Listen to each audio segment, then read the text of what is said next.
how Ivory Coast will continue. Look at the Ivorian case. Those ones, because they've been suppressed so much and because they've lied to the Ivorians because of the civil war that happened after the former elections, that you must not come out to protest. So they've suppressed people. No, this is unfortunate. And that's what is happening in Africa. So we've gone 10 steps forward and 15 steps backward. Unfortunate. Dr. Well, Abati. the irony of it and the painful part of it is how democracy is in retreat in Africa. From Niger to Chad to Mali to Gabon to Guinea Conakry to, Cote d'Ivoire, Uganda, and now Cameroon. The unfortunate part of it also is that the same Paul Biya is the oldest head of state in the world. He has been president in Cameroon since 1982. He is not even in the country. He's somewhere in Geneva, Intercontinental Hotel, ensconced there. He came to campaign only once. Only once, So yes. it is the ordinary people who always suffer when their leaders disappoint them. Yesterday I asked the question, what next for Cameroon? Yes. Most of the people in Cameroon, they don't know any other leader. It's only Biya that they have known their entire lives. Now, whether he likes it or not, when his reign of terror ends, what will happen to Cameroon? What next? Yeah. Finally, Chiroma Bakari, the leader of the opposition and the United Front for Change, now the Interior Minister of Cameroon is saying that he may be taken to court and that he will have to face legal consequences because it is he and his accomplices who are causing what he calls an insurrection in Cameroon. So the next thing you are likely to have is not just the suppression, because Paul Atanga Nji, that's his name, is saying that they have put down the insurrection, but that Bakari Chiroma will have to answer for this because he's the one who has incited the people. At the end of the day, it is the people who always hold the short end of the stick. We have heard from AU, from the UN, and from the EU, all calling for caution. ECOWAS is yet to speak up. This is what I'm and I have said that Nigeria must not congratulate Biya, and that President Tinubu must not attend the inauguration. I agree with you. I hope somebody is listening. Yes. So please, Africa has to stand up against this. If you attend Biya's inauguration, we'll come and we'll condemn you here. Because enough of all of this in Africa. Don't threaten the president No, of if he Nigeria. does, we'll condemn him. Don't express your opinion. Don't threaten against him. the coups in the countries. They took a hard stance. Remember how it was controversial when they said they were going to even launch military force. If they can speak against coups like that, democratic coups like this must also be hugely condemned by all West African countries. So it's not just for coups through military action. Even democratic coups like this, where lives are lost in the process, ought to be condemned. Until Africa is Africa's solution to Africa's problems. Until African leaders are ready for true democracy and stand up to speak against and even sanction countries like this, we're not going anywhere. So imagine like said, if he were to stay in power, guess how old he will be? 100. 99. By the time he's gone, 99. Who wants a leader that is 99? Imagine. Africans have to speak up. They have to speak against this. But here in Nigeria, reactions have trailed the United States government's decision to revoke the non-immigrant visa of Nobel laureate Professor Wole Soyinka. The decision was contained in a letter dated October 23rd and signed by the U.S. Consulate General in Lagos. Soyinka spoke during a media party on Tuesday, where he read excerpts of the official correspondence. Let's take a listen. When I received a letter asking me to bring back my passport because certain facts may have come up since the visa was issued. And I was given a date to report at the consulate with my passport. I declined the invitation. First of all, I didn't like the date. Everybody knows what happened on that date, November 11, many years ago. So it was rather unfortunate that they picked that date. And I said, sorry, I'm superstitious. I'm not coming on that date. And then ultimately, I made it clear I was also not going to apply for another date to bring in my passport. So he sighed and said he was very sorry, but that meant that my visa would be revoked. I said, by all means, I'll be willing to receive the letter of revocation.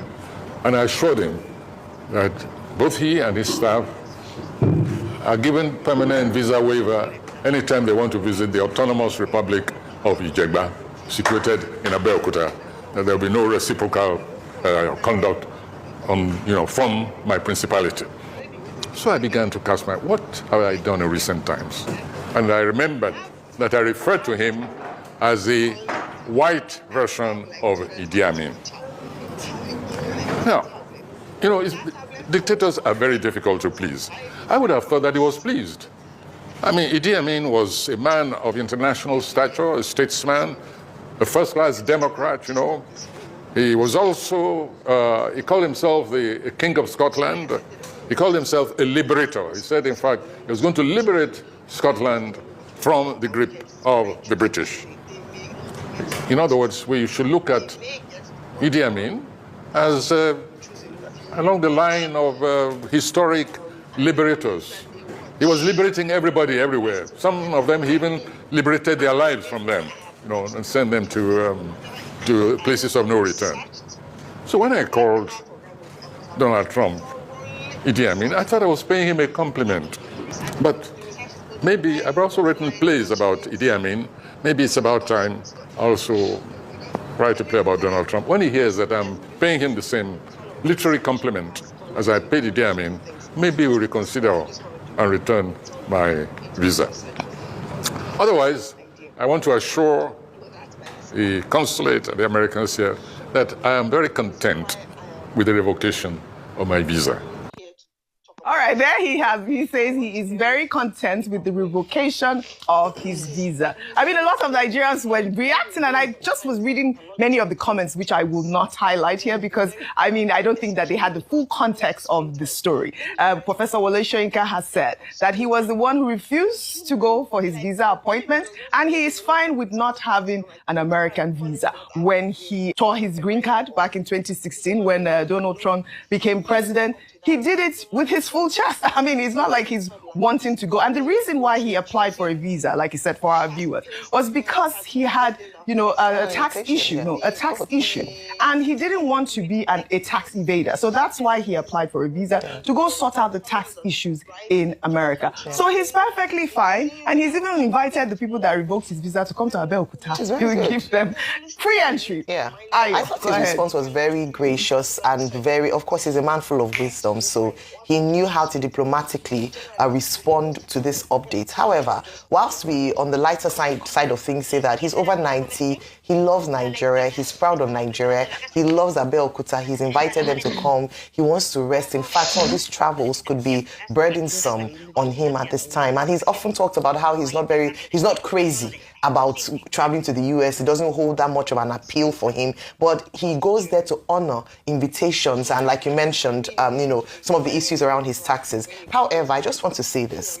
Professor Wole Soyinka is an icon. Mm-hmm. He's not just an icon in Nigeria. He's become a citizen of the world. And I think it's quite unfortunate that the US has decided to take this decision. Mm-hmm. And I hope that the Nigerian government can intervene in this particular matter, because for his contribution, not just to Nigerian literature, even to the world, his books and his works are read and referred to internationally in Nigeria, in America, in the United Kingdom, all over the world. So this kind of uptake or this kind of positioning doesn't look good at all. Mm-hmm. And if, according to what he said, is as a result of what he said about the current president, I think that's most unfortunate, because we cannot have leaders who are intolerant to dissent or to expressions of how people feel, which America historically has been quite receptive to. And so I'm hoping that there can be a rethink, a reversal, because he's not just a pride to Nigeria and Africa, he's a pride to on international global scene. And I love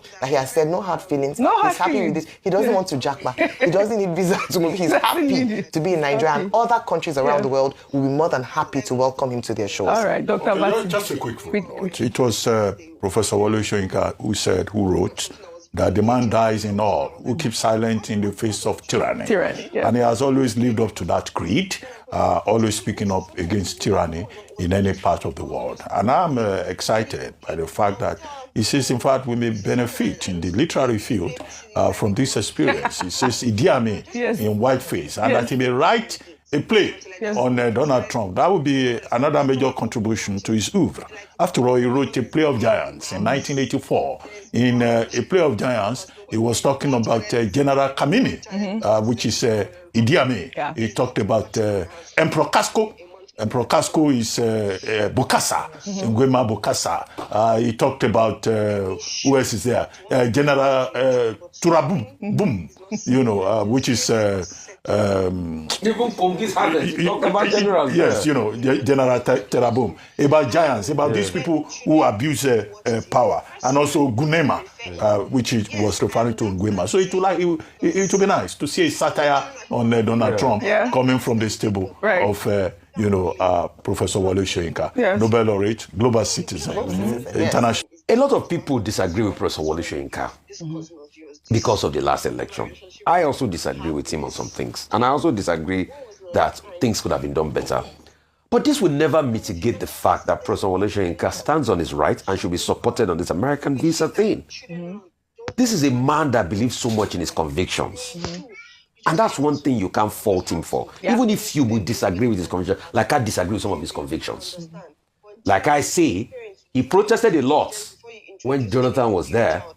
He should be protesting and speaking up. Is it that the country is a good haven now? No, he's 91. On the street. I know, but he can't protest on the street, but he can protest with his words and press conferences. But you hardly hear him say, oh, President Tinubu, you're not doing this right, you get.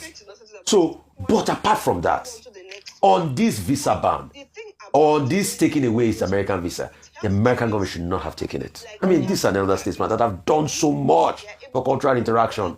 He's been a lecturer, he's lectured in university abroad, added to the body of knowledge. And that's why we keep speaking of tyranny and the tyranny of Trump. And for all of those that support Trump because of religious beliefs and all sorts of beliefs, and because you disagree with Professor Wole Soyinka, you're not saying don't talk to Professor Wole Soyinka. The greatest loser here are the Americans. Because they will continue to look bad that they deny someone like Professor Wole Soyinka of a visa like this. He doesn't need it. He's already made and accomplished. On Kamala Harris. She says she's not done yet. She's likely to run again. She's been granting a series of interviews with Chimamanda, with Sarah Ferguson. And, she says she will run. And we would like to see her run, particularly now that Trump and his supporters are toying with the idea of a third term in America for Donald Trump. I don't know whether Trump is going to change the American Constitution. So we need more people coming up and saying they will run. Now, as for Trump and Professor Wole Soyinka, whether Trump likes it or not, Professor Soyinka is a Nobel laureate. He has the Nobel. Something he's still looking for. Can I just say, this is the reputation. It can be overturned, I'm sure. Things will be done. Everybody just relax. Relax. Farabale.